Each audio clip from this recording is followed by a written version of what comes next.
Alistair Stevens, tell us a little bit about yourself. Well, you've not got long enough, Ben, to be honest. I'll give you 60 seconds. Oh, well, right. Born in Manchester. Went to live in Spain. My dad had a job in Bilbao when I was 7. I lived there till I was 10. Went to Spanish school, passed the equivalent of the 11 plus, came back home. Went to school, O-levels, A-levels, worked for Barclays Bank. Bad move that was. And then I actually went to university, or Manchester Polytechnic, to study history and politics. I got the opportunity to play cricket for Lancashire, so I possibly made the wrong decision, but I always believe in taking opportunities when they arise. So I went and played cricket, and I've had a wonderful life coaching and playing. I went to New Zealand, I married my wife there, we came back, we've had 3 superb kids, 2 of them are now at university. And I got involved with politics a few years ago again. I'm now town council member for New Mills East. Very proud to be representing the people there. What's your general policy on sorting out the banks? What do you think of what your parties have had to say on this? Who wants to shoot first on this? Alistair Stevens. Well, straight away here, Vince Cable came up with the idea that we would have to break the banking system up so the high street banks with our money would be protected, and the casino banks, the ones who've gambled away fortunes, £1 trillion we've paid to bail them out, they would be left to their own devices. If they failed again, they would go bump. Vince Cable pointed out 10 years ago that the system we had was not sustainable, and quite frankly, he's the only one I would trust to put our finances in place. What are you going to do in favour of working families? As in the current climate, it's more financially viable to live apart because the amount of benefits you can get not living together is unbelievable. What does that say for family values, says Aaron. And Alistair Stevens? Well, it's totally wrong that people should be living apart when you're a member of a family, and if that's the financial situation for somebody like that, then it is wrong, and we should look at that and change it. Why are none of the main parties talking about climate change? The problem doesn't go away if we don't talk about it. This is one of our key policies. Lib Dem targets for carbon emissions reduction for the UK are bold but necessary. They're 40% by 2020 and carbon neutral by 2050. I know Richard Bodie-Richards, a member for the Green Party, and many of their policies I agree with, our party agrees with. The extent that they want to go is probably too far too quickly for us to be able to achieve those figures. Equally, we want to harness the natural resources right round our country, offshore wave and wind power. We're going to invest 400 million to bring back to life many of the shipbuilding yards, converting them into wind turbine manufacturing. That'll provide jobs as well as making a green future for our children.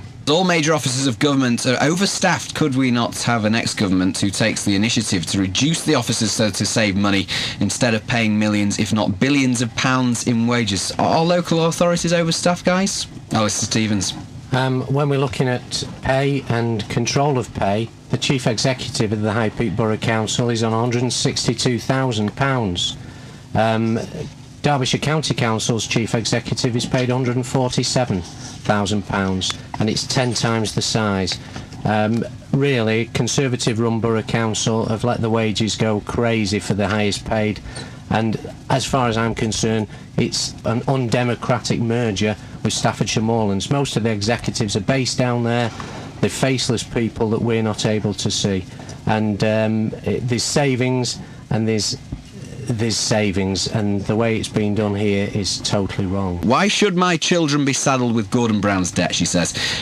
He has indebted the entire country. We now pay 46 billion in interest every year, more than defence and only marginally less than on education. Why is this right?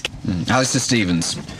Well, the two major parties over the last 25 years have managed to saddle us with this debt. I wouldn't put it all at Gordon Brown's table.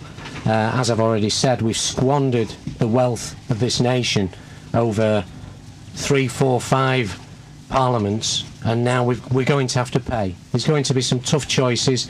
I'm hoping tonight's TV debate will come up with some clear answers. We've actually budgeted for our manifesto promises, and I hope the other parties will do the same. Which of the candidates believe in freedom for all to work in where they choose, i.e. open borders and scrapping of immigration controls? Alistair Stevens. A thorny subject and a big issue for the election this year.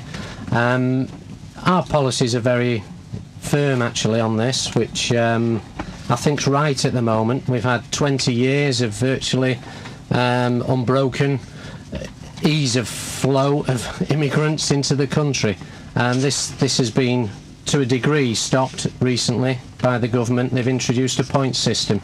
We'd actually go further than that. We would have to, well, anybody coming into the country would have to have a sponsor and a job offer, and we'd target those jobs, so the people coming in would only be able to go to where those jobs are needed. So where people are struggling to fill job vacancies, they would get work permits for those areas. We'd police the borders more effectively. We haven't got a clue in this country how many people have come in and gone out. Certainly gone out because nobody's been checking it. You police them in and you police them out, and at least we'd know how many we've got. Alistair Stevens. I'm glad that the Conservatives are thinking of restoring the link between the RPI and pensions, because they were the ones that cut it. If it had remained intact, every pensioner will be £30 a week better off. So the Conservatives aren't being very gracious. As I said right at the start, the gap between the rich and the poor in this country has got bigger and bigger and bigger, and it's time it was put straight. What are you proposing to do to make the streets of the High Peak a safer place to live, especially at night on Fridays and Saturday night? Alistair Stevens, broken Britain, a broken society? Well, some people say that. I'm great faith in human nature, and I've great faith in the kids' ability to come away from this and depart from the way they're turning. Our policies are to put 3,000 more police on the beat. That's budgeted for. And we would devolve power down to local communities. We believe that society and communities are strengthened by coming together. And we give people a say in how petty criminals are dealt with by setting up neighbourhood justice panels. They've been shown to be 95% successful in stopping reoffending, and we're totally in favour of restorative justice programmes, making offenders actually confront their behaviour. Alistair Stevens. Well, the education policy that we would look to introduce would be to actually empower head teachers to spend the money, and we would increase that funding so that the teachers who should know best would be able to run their schools according to how they see them improving.